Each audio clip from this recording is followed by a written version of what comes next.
This is Next Radio. With Broadcast Bionics, innovative solutions for creative people. Hi everyone, how is everyone doing? All right? This is the penultimate one today, so we'll be straight out of here after with Helen as well. So I'm here today. I've been working with radio presenters my whole career, whether that be producing radio shows for the BBC or producing radio shows for commercial radio. And I did a stint as a talent manager as well, where I was coaching and developing presenters to be the best that they could be. Now, my current role is as content controller, or content controller, as I like to tell my bosses, at Key 103 in Manchester. And it's my job to make sure that the presenters have everything that they need to be able to do the job to the best of their ability on air on my station. And it was in this role about 3 or 4 weeks ago, I was writing an email to a presenter who was coming to cover on the station. He'd never been on before. And I was doing the thing that you always do. You write the brief that is for your station. I've done this everywhere I've worked. And I was writing that list of, right, this is the station name, this is the station positioner, this is where the ads go, this is how much music you need to play, this is how long the links are. And the list went on and on and on. And at the bottom I went, but you know what? Just be yourself. Be yourself. Be real. The thing that every single person in this room loves about radio is the fact that it creates one-to-one real human connections. It is the core of what we do. And you know what? Radio is brilliant at it. TV is aware of the power of being real. Reality TV takes up all of our TV shows at the moment. But it's got to the point where, do you remember when they put like 10 people in a house and we were astonished at the fact that we watched them sleeping? We were like, oh my God, they're sleeping too? That was reality then. Now they're quite formatted, they're quite focus groups. The narrative is so familiar that I can watch X Factor with the sound off and I know what's going to happen next. And actually, radio is coming into some of that criticism as well. You know, it's formatted. The focus groups are the one thing that we all go by. It's not creative. I'm not able to talk for long enough, a lot of presenters say. It's not creative. And it's got me wrestling with this thing. And this thought is, are we getting to a point now where we're smoothing and polishing our radio brands so much that we're in danger of losing sight of what is real? Now, I wanted to talk to you today about a technique that I use with my presenters that helps them to be themselves on the radio so that you all go away with something that you can use. And also to talk around the words courage and vulnerability. Now, courage and vulnerability to me are really important when it comes to creating human connection and being real.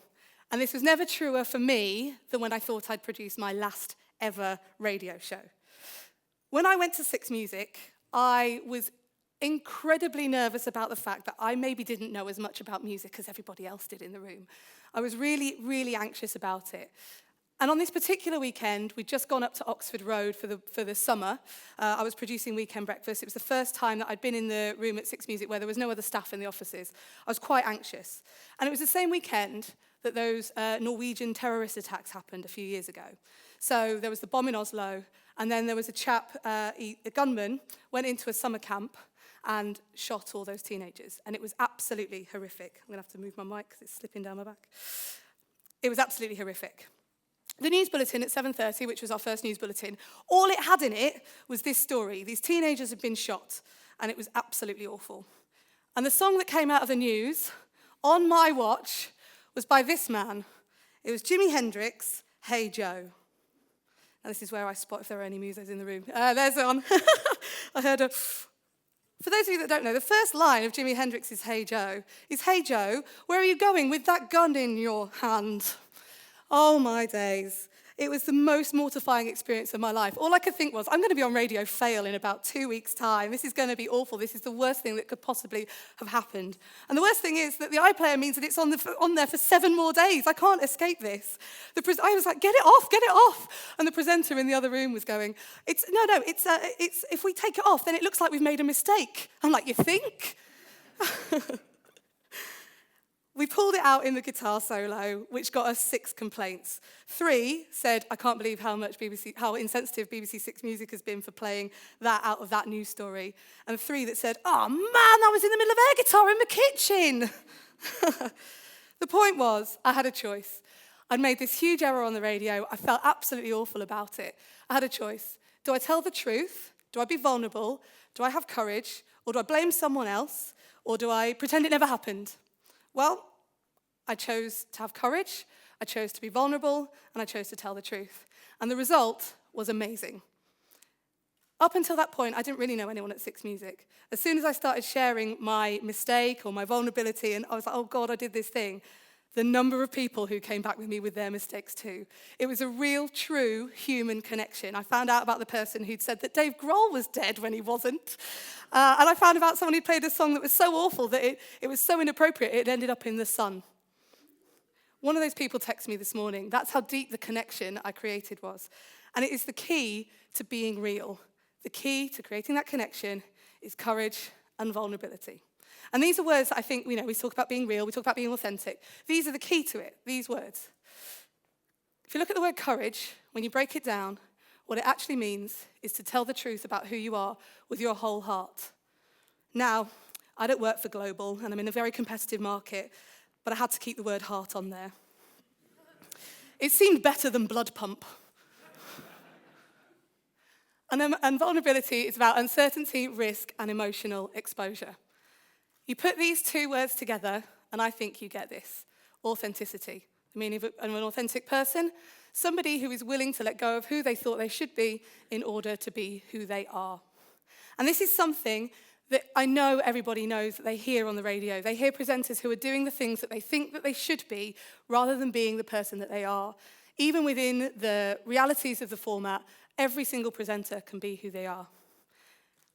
When I came to work with Nimone at Six Music, she was definitely in this state. And before I move on, I spoke to her the other day and said, can I talk about you? She said, yeah, it's fine. So she was definitely in this state. She had a lot going on in her life. She just had a baby, who was now 18 months old, and she was pregnant again. The show was obviously moving. There was talk about her going up to Salford. There were loads of things going on that she wanted to just keep off air. She wanted to protect her family and keep it off air, so she'd shut the door. And when you heard her on air at the time, it was very much doing the things that she thought she should be doing. So we started off on our journey and we addressed this, and she said herself that actually one of the things that she wanted to work on was this, telling her real life stories on air. And I was like, it's really easy, we just need to find ways of doing it. And then I stumbled across a TED Talk by a poet called Sarah Kay. Sarah Kay is an American poet, and she works with young people, teenagers, to get them to write poetry.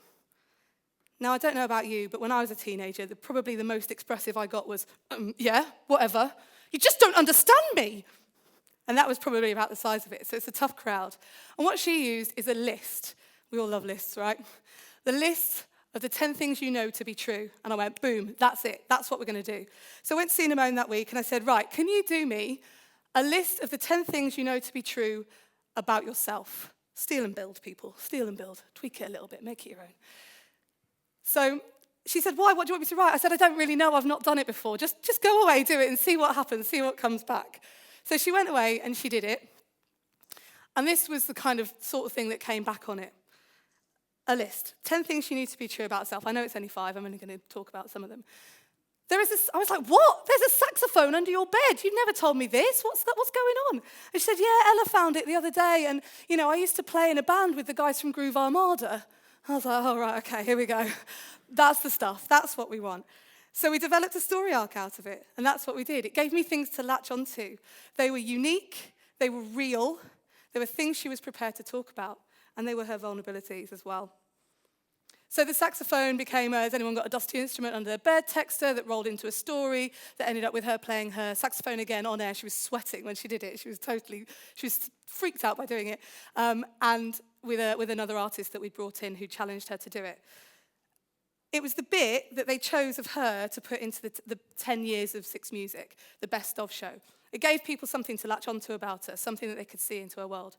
And don't underestimate that she wrote I Love Dance Music up there. I don't know if it's clear to you now, but at the time, I knew that she liked dance music and that she used to work at KISS, and that was dance music and all of that.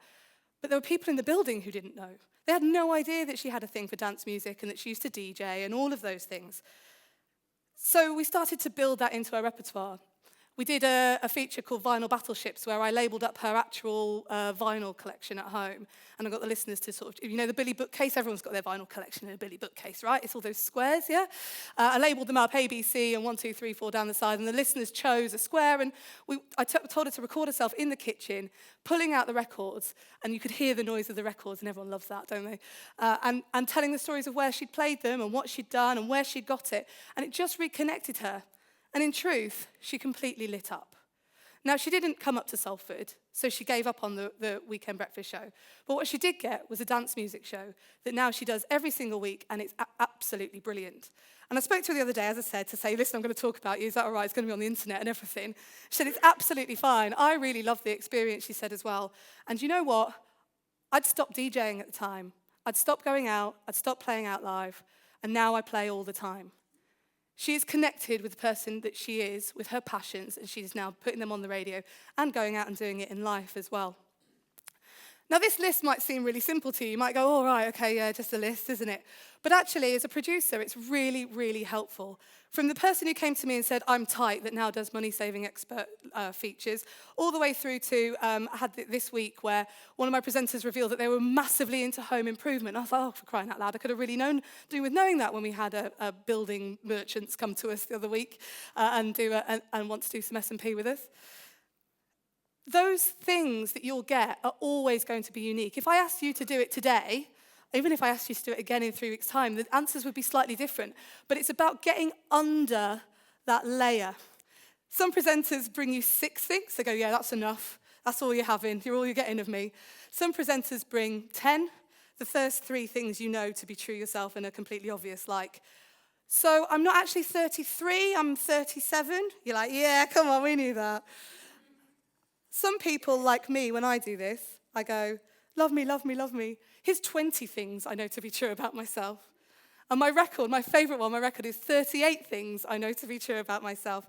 But the most important thing was that I said to him, right, of those 38 things, how much of that is going on air? How much do your listeners know? And he went, when we went back through it, he went, oh, 2.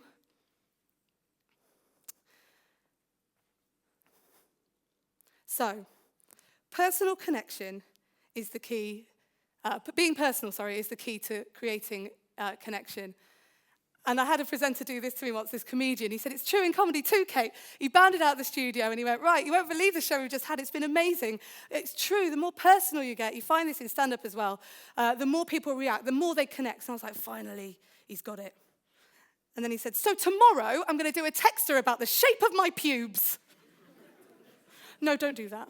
Please do not do that.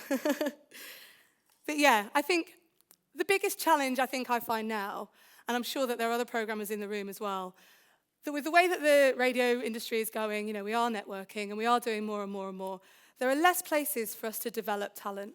And it's a real challenge to find people to put on the radio who are of a good standard, who are able to connect with those vulnerabilities and are able to express them with courage.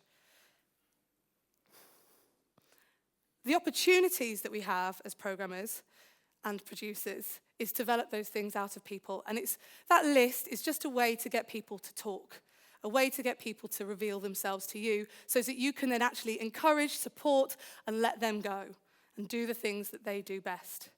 And I still absolutely believe that the reason that we're doing it is to create those human connections, and that's everything that we're doing on a day-to-day basis with techniques like this. Thanks so much. This was the hardest thing I've done since giving birth, so thank you. And if someone could buy me a drink afterwards, that'd be great. This is Next Radio. With Broadcast by Onyx. Innovative solutions for creative people.